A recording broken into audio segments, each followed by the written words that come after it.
I think it's an accurate perception, and I think it's a tragic fact, which is I think teachers should be the most revered people in our society.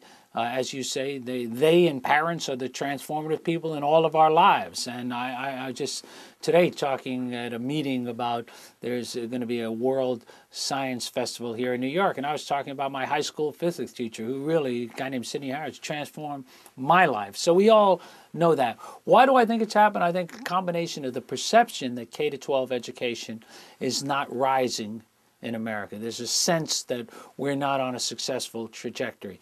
And second of all, I think the system really hasn't encouraged the kind of dynamism and innovation that would attract the excitement. So when I see the kind of work that's starting to take place in various cities throughout the country, I think what you'll see is more and more people getting excited about it.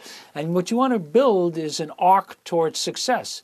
If people really thought that the cure for poverty was education and believed that would happen, then there would be an excitement. It would attract people into the field. And that's one of the things that's happening now. And if you look throughout the world, in those countries that do really well in education, educating their kids, those countries attract their greatest talent from their colleges, from the top of their college classes.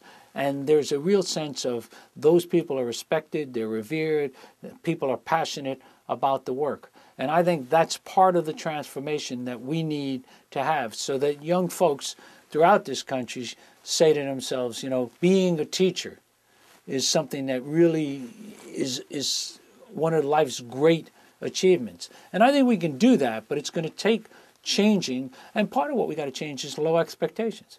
If people come into the school system saying these kids are poor, and what I always like to say, so many people have told me you'll never fix education until you fix poverty. If you believe that, you'll never fix education. I believe just the opposite. I believe we'll never fix poverty until we fix education in America. And I believe we can fix education. I don't gainsay how difficult it is to educate kids who come from very challenged backgrounds. Many of my kids come with families that are not fully engaged in their education, in their lives. So the challenges are enormous, but this is doable. Question is, do we have the political will and the leadership, the kind of people like the mayor of the city of New York, who are willing to do the tough, transformative work? And if you do that, you will build what in the world you're familiar with, a positive feedback loop, right? And when you get in a positive feedback loop, then success breeds success. People want to be a part of it, be excited about it.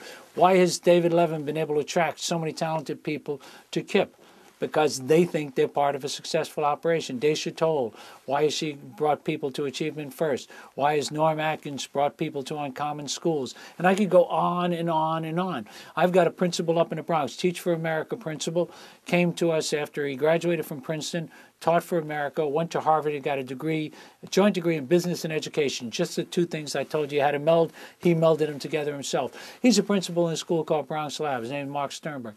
He's doing extraordinary work, over a 90% graduation rate with a school that's overwhelmingly African-American, Latino, and high poverty.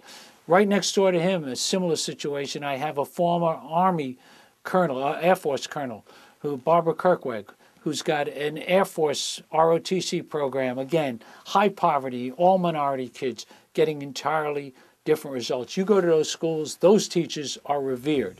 And that's part of the positive feedback loop we need to create.